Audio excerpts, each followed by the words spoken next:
A Procuradoria-Geral da República e o Tribunal Superior Militar impôs derrota acachapante à defesa de Jair Bolsonaro no inquérito do golpe. Após a defesa de Jair Bolsonaro e outros denunciados tentarem se esquivar, a PGR rebateu e defendeu torná-los réus por tentativa de golpe, argumentando que as justificativas apresentadas não passam de manobras vazias e insuficientes para barrar a denúncia. Segundo a manifestação, a denúncia expõe de forma clara e detalhada os crimes e o papel de cada envolvido. Paulo Gonet classificou a estratégia da defesa de Bolsonaro como um document dump, prática de despejar uma grande quantidade de documentos de forma desordenada para dificultar a análise do caso.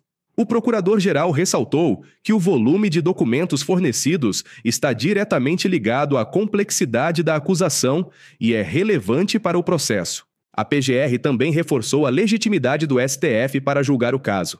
Além de Bolsonaro, a lista envolve nomes como Braga Neto, Augusto Heleno, Anderson Torres, Paulo Sérgio Nogueira, Almir Garnier Santos e Alexandre Ramagem.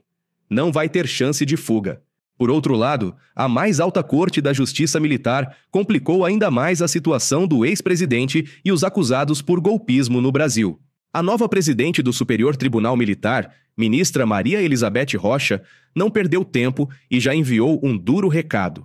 Ao assumir o cargo nesta quarta-feira, ela reafirmou a competência do Supremo Tribunal Federal para julgar Bolsonaro e os militares suspeitos pela trama golpista, desmontando a tese de que os acusados deveriam ser julgados apenas pela Justiça Militar. Entendo. A Justiça Militar da União, ela julga crimes militares e não crimes dos militares. Eventualmente, militares podem cometer crimes comuns. E no caso, o juiz, o ministro, Alexandre de Moraes, é o juiz natural da causa, é o juiz que se tornou prevento, porque foi o primeiro que atuou nos atos do 8 de janeiro. Então está absolutamente correto, sob o ponto de vista técnico e jurídico, as decisões e o oferecimento das denúncias em sede originária no Supremo Tribunal Federal e não no Superior Tribunal Militar. Porque são crimes comuns que estão sendo julgados, e não crimes militares. Com isso, a ministra derruba a estratégia de defesa dos 23 militares denunciados pela Procuradoria-Geral da República, que tentam escapar da condenação, alegando que seus atos deveriam ser analisados exclusivamente por seus pares dentro da Justiça Militar. Além disso, a ministra indicou que Jair Bolsonaro pode ter cometido crimes militares. Caso a investigação no Supremo Tribunal Federal confirme essas suspeitas, o ex-presidente poderá ser julgado não apenas pela Suprema Corte, mas também pela Justiça Militar, em um julgamento paralelo, que pode causar a patente de capitão do ex-mandatário. Ele pode ser julgado também por crimes militares, como de incitação, por exemplo, incitação à droga. Não é? Então, tudo vai depender de como é que vai ser feita a apuração penal no Supremo Tribunal Federal, não é? E qual será a decisão dos ministros da primeira turma e, posteriormente, acredito eu, do plenário. E durante a persecução penal, não é, que é a apuração dos fatos, ouvindo testemunhas, apresentando defesas e novas provas que surgirão, porque até o momento são indícios, né, que vão ser consolidados em provas, novos crimes militares provavelmente aparecerão e serão julgados em paralelo na Justiça Militar Federal. Não é? Agora, de toda forma, de toda maneira, não é, depois de julgados e condenados com sentença penal transitada em julgado no Supremo Tribunal Federal, caberá o conselho de justificação para penas inferiores a 2 anos ou as representações de indignidade e incompatibilidade com o oficialato para penas superiores a 2 anos. São tribunais de honra, tribunais que vão decidir se aquele militar condenado tem condições de preservar, né, o seu posto e patente de oficialato e de continuar, vamos dizer assim, integrado às forças às quais ele pertence. Então, é isso que tem que se ver primeiro, né? Depois do julgamento, haverá, sim, pronunciamentos da Justiça Militar. E talvez até antes dos conselhos de justificação, porque crimes militares, eu não tenho a menor dúvida, surgirão. A ministra Elizabeth Rocha tomou o assento de presidente da Corte em cerimônia histórica. Ela é a primeira mulher a ocupar o cargo e tem um passado de defesa dos direitos humanos dentro da Justiça Militar. Em sua posse, a ministra já deixou claro que sua gestão pode trazer um olhar diferente para os julgamentos de militares.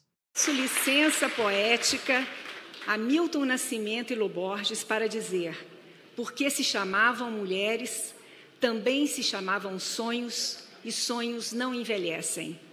E nós, mulheres, temos um sonho, o sonho da igualdade. A Carta de 1988 nos emancipou graças a um reunido e diminuto grupo de parlamentares eleitas para o Congresso Nacional em 1986, que colaboraram para que as garantias femininas fossem fundamentalizadas. Resta-nos agora ressignificar nosso papel nas estruturas societárias. Lamentavelmente, o Brasil é considerado o segundo índice global de disparidade de gênero de 2024, um dos mais desiguais do mundo, ocupando o 70º lugar. Isso reflete as mazelas de um Estado que ainda se esbate contra discriminações e preconceitos herdados de uma estrutura patrimonialista patriarcal. A despeito do evidente avanço legal, longo é o caminho para a construção de um país livre de constrangimentos e asfixias sociais.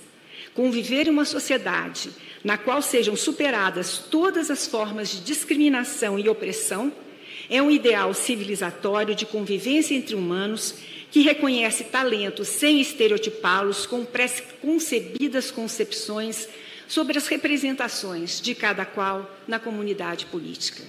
Costumo dizer que se a deusa Tênis desvendasse os olhos, encontraria poucas de seu gênero na judicatura pátria, nomeadamente nos tribunais adquém e superiores. Aqui e ali, entre calvas circunspectas, barbas esbranquiçadas, ternos e gravatas, veria ela, em algumas poucas togas, traços femininos. E nesses traços, perceberia a força e a determinação das mulheres para ampliarem passagens muito mais estreitas do que a dos seus colegas homens e para manterem-se combativas diante do patriarcado que impõe ostensivamente dificuldades e isolamentos. E à vista desse cenário, cumpre-me clamar a adoção de programas de gestão fundados no reconhecimento e na ampliação dos direitos civis que privilegiem modos de ser e de viver distintos dos padrões androcêntricos. Eu não tenho dúvidas de que o ideário feminista se imbrica com o humanista, quando buscam edificar um mundo sem constrangimentos. Um mundo que não afeta só as mulheres binárias, cisgêneros, hétero ou homossexuais, porque o gênero feminino não é sinônimo de sexagem. Ele diz respeito aos papéis historicamente construídos e suas violências específicas.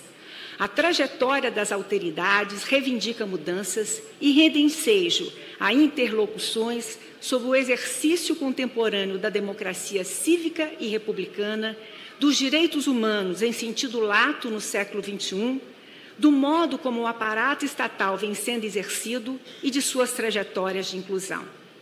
A evidência e a isonomia material pressupõem que as autonomias privadas não se submetam a crivos hierárquicos que, sob tal pretexto, conduzam a privilégios e restrições.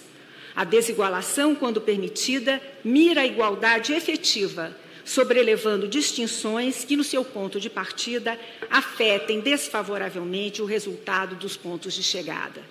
Os segmentos minoritários esbatem-se desde sempre em um ambiente permeado por hostilidades e intolerâncias a impor o rompimento das travas opostas à igualação. É este o projeto que buscarei implementar frente à presidência do Superior Tribunal Militar, o qual se fundará sobre 3 pilares: transparência, reconhecimento identitário e defesa do Estado democrático de direito.